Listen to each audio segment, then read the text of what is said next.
Go for it, Judd. Okay, this is a story of how I come about getting this world's record bighorn sheep. This all started way back when my daughters, of which I have four, uh, asked me where I would love to go for my 80th birthday year.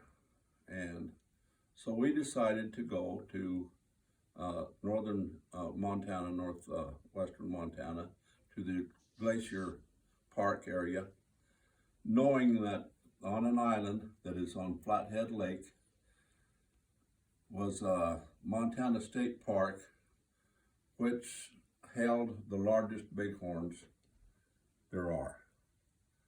And they're in the state park, so they cannot be hunted.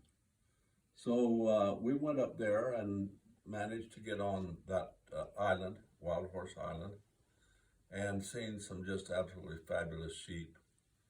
And I was so struck by the quality and the whole story behind that I asked three of my hunting buddies to return up to that island during the rut, the breeding season, which basically is between Thanksgiving and New Year's. So we booked a flight to go up there on the 10th of December, and we managed to get on the island, which is difficult at that time of the year. You got to have some connections. And we had made some friends through another sheep hunt for the desert sheep hunting here in Colorado.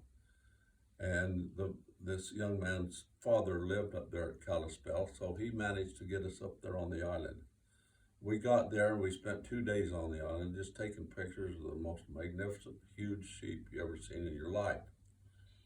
And it was really quite an experience. And there were so many big sheep there, big rams there, that little did we know that one of them that we were taking pictures of would become the new world's record. Now, when I say world's record, right over there you'll see the Boone and Crockett score sheet. This ram scores 216 and 3/8. The former world record was 209. And when you're talking about 7 inches on the measurements of a sheep, it's just unbelievable. Most records are broken by an eighth of an inch, or at the most half an inch maybe. But what that means is that it would be very doubtful that this particular animal will ever be exceeded as far as size is concerned. So it being on a state park, the ram had died, and of course the horns are owned by the state of Montana, Division of Wildlife. So we come to find out they had made 20 replicas of it. I had a friend going to the big show in Reno, the national convention, and I wanted to buy one of those replicas. One replica, I didn't realize there were 20 of them, but the state of Montana had 20 of them made as fundraisers, and the money would be contributed back to the conservation and habitat of that area that they come from, Wild Horse Island. So my friend went up there. Like I say, I was unable to go to the Reno convention because I had some back problems at the time. And he called and told me they're making 20 of these replicas, and we would have one at our state convention here, which happened, I think, in April. So I went to the convention here in hopes of buying the replica. And the replica at the big show sold for $10,500. And my friend said, well, that'll be a lot cheaper at our local show.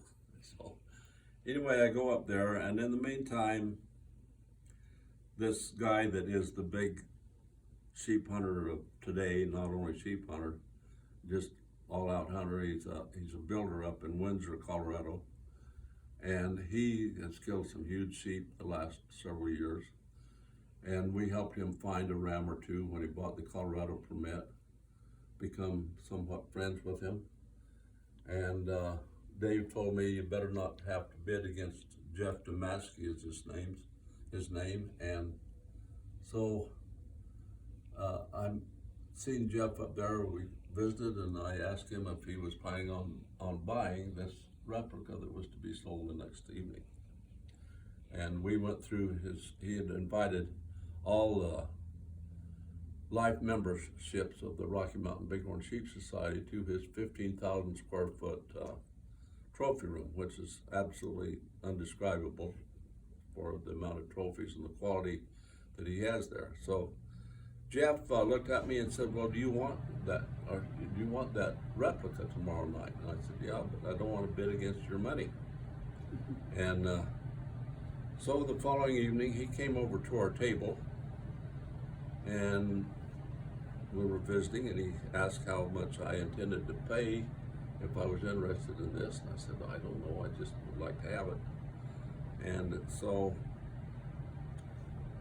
another guy there wanted it pretty bad. It must have been kind of a crazy sheep hunter. And so it went up there around 9-10 grand, and I was hesitating, and Jeff jumped in and bid on it also, and I had no idea what the heck he had in mind, but was he bidding on his behalf or helping me out? And make long story short, I decided I'm going to buy that thing, and I was a successful bidder at $12,500. Well, when they brought the ticket, a lot of commotion around our table at the time, and so Jeff grabbed the ticket, and I just thought it was because he thought I was too busy at the time, too involved. And when it cleared out, I just intended on giving Jeff a check for putting it on his card, and he looked at me and said, George, I bought it for you. And so that's how I come by these horns. And then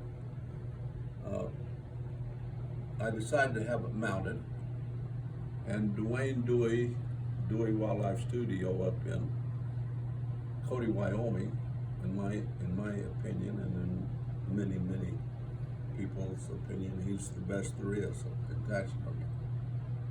And so I sent it to him, and he managed to get a cape for it, which also come off the Wild Horse Island, an animal that died from lightning strike or whatever. And so he put this mount together for me, of which I'm so proud to have it in my home. And Grace is so proud of it, along with me, that her pride also just beams in my mind. And I'm so thankful that I have such a wonderful wife to share this with. Thank you, Judd.